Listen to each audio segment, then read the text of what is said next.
स्वागत है दोस्तों बाल विकास की आज की इस वीडियो में। आज का हमारा पहला प्रश्न है बाल विकास के अंतर्गत शिक्षा मनुष्य की जन्मजात शक्तियों का स्वाभाविक समरस प्रगतिशील विकास है। यह कथन किसका है? दोस्तों शिक्षा मनुष्य की जन्मजात शक्तियों का स्वाभाविक और समरस प्रगतिशील विकास है। यह परिभाषा पेस्टोलॉजी की है। दूसरा प्रश्न है दोस्तों मानव अभिवृद्धि से तात्पर्य है। दोस्तों मानव अभिवृद्धि क्या है? मानव अभिवृद्धि मनुष्य के शरीर के आकार, भार और उसके कार्य शक्ति में वृद्धि मानव अभिवृद्धि कहलाता है। तीसरा प्रश्न मानव अभिवृद्धि एक निश्चित आयु तक होती है, ये मानी जाती है। दोस्तों मानव अभिवृद्धि जो होती है इसकी सीमा 18 वर्ष तक मानी जाती है। जन्म से 18 वर्ष तक मानव अभिवृद्धि मानी जाती है। अगला प्रश्न चौथा प्रश्न दोस्तों अभिवृद्धि से तात्पर्य कोशिकाओं से होने वाली वृद्धि से है। यह कथन किसका है? परिभाषा है दोस्तों अभिवृद्धि से तात्पर्य कोशिकाओं में होने वाली वृद्धि से है। ये परिभाषा दी थी फ्रैंक के द्वारा दी गई। किसके द्वारा? फ्रैंक के द्वारा परिभाषा दी गई। नेक्स्ट प्रश्न मानव विकास को प्रभावित करने वाले प्रमुख कारण कौन कौन से हैं? दोस्तों मानव विकास को प्रभावित करने वाले मुख्य कारक वंशानुक्रम और वातावरण हैं। वंशानुक्रम एवं पर्यावरण मानव विकास को प्रभावित करने वाले मुख्य कारक हैं। छठा प्रश्न शिक्षा की दृष्टि से मानव विकास का सबसे अधिक महत्वपूर्ण पक्ष है। दोस्तों शिक्षा की दृष्टि से मानव विकास का सबसे महत्वपूर्ण पक्ष मानसिक विकास है। इसका आंसर क्या है? मानसिक विकास। नेक्स्ट प्रश्न शिक्षा की दृष्टि से मानव विकास की महत्वपूर्ण अवस्थाएं कौन कौन सी है? दोस्तों शिक्षा की दृष्टि से मानव विकास की 3 प्रमुख अवस्थाएं हैं। कौन कौन सी? शैशवावस्था, बाल्यावस्था और किशोरावस्था। अगला दोस्तों अधिकांश विद्वानों के अनुसार बाल्यावस्था की अवधि है। दोस्तों बाल्यावस्था की अवधि ज़्यादातर मनोवैज्ञानिकों के अनुसार 6 वर्ष से 12 वर्ष तक की अवस्था है। कौन सी? 6 से 12 वर्ष की अवस्था बाल्यावस्था कहलाती है। अधिकांश मनोवैज्ञानिकों का मानना है। जन्म से 6 वर्ष तक की अवस्था शैशवावस्था के अंतर्गत आती है और 12 से 18 वर्ष तक किशोरावस्था के अंतर्गत मानी जाती है। अगला प्रश्न दोस्तों रोस के अनुसार शैशवावस्था मानी जाती है। दोस्तों रोस एक मनोवैज्ञानिक है, उनके अनुसार शैशवावस्था की आयु जन्म से 3 वर्ष तक मानी जाती है। कब तक मानी जाती है? जन्म से 3 वर्ष की आयु रोस के अनुसार शैशवावस्था मानी जाती है। हालांकि ज़्यादातर मनोवैज्ञानिकों के अनुसार जन्म से 6 वर्ष तक की आयु शैशवावस्था के अंतर्गत आती है। अगला प्रश्न दोस्तों यह अवस्था मानव विकास की नींव कहलाती है। कौन सी अवस्था मानव विकास की नींव कहलाती है?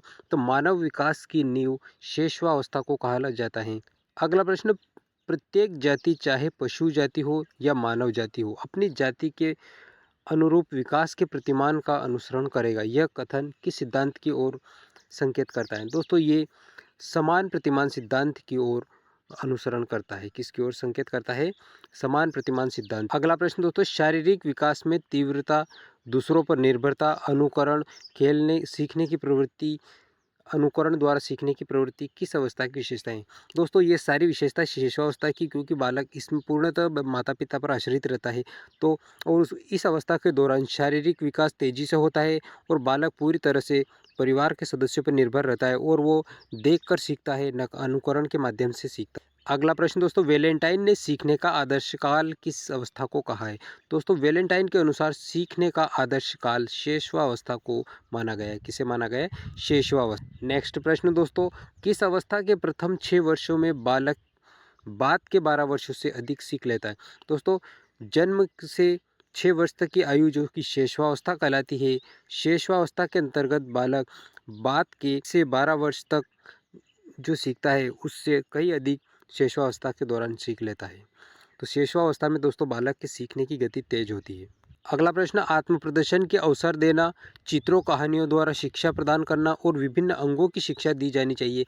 ये किस अवस्था में दी जानी चाहिए? तो दोस्तों शैशवावस्था के बालक को उसे आत्म प्रदर्शन के अवसर प्रदान किए जाने चाहिए और चित्रों और कहानियों के द्वारा शिक्षा प्रदान की जानी चाहिए और विभिन्न अंगों की शिक्षा दी जानी चाहिए, पर्यावरण के बारे में शिक्षा दी जानी चाहिए। ये शैशवावस्था के अंतर्गत दिया जाता है जो बालक की आयु 1 से 6 वर्ष तक की होती है। अगला प्रश्न शिशु के जन्म के समय पाया जाने वाला संवेग कौन सा है? दोस्तों जन्म के समय किसी प्रकार का संवेग नहीं होता है बालक में, उसमें सिर्फ उत्तेजना होती है। उत्तेजना के कारण रोता है और इच्छा को परिवार वालों के सदस्यों के तक पहुंचाता है। तो किसके माध्यम से? उत्तेजना। अगला प्रश्न दोस्तों, किस अवस्था को समूह अवस्था, गैंग एज, चुस्ती की अवस्था भी कहते हैं?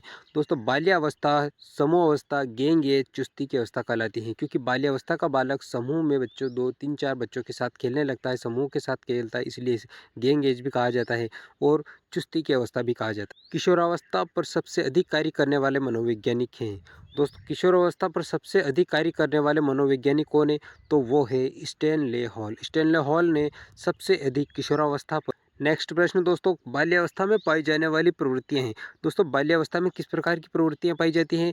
बिना किसी उद्देश्य के भ्रमण करना यानी कि निरुद्देश्य भ्रमण की प्रवृत्ति, जिज्ञासा की प्रबलता होती है बाल्यावस्था के दौरान, और रचनात्मक कार्यों में आनंद की प्रवृत्ति होती है।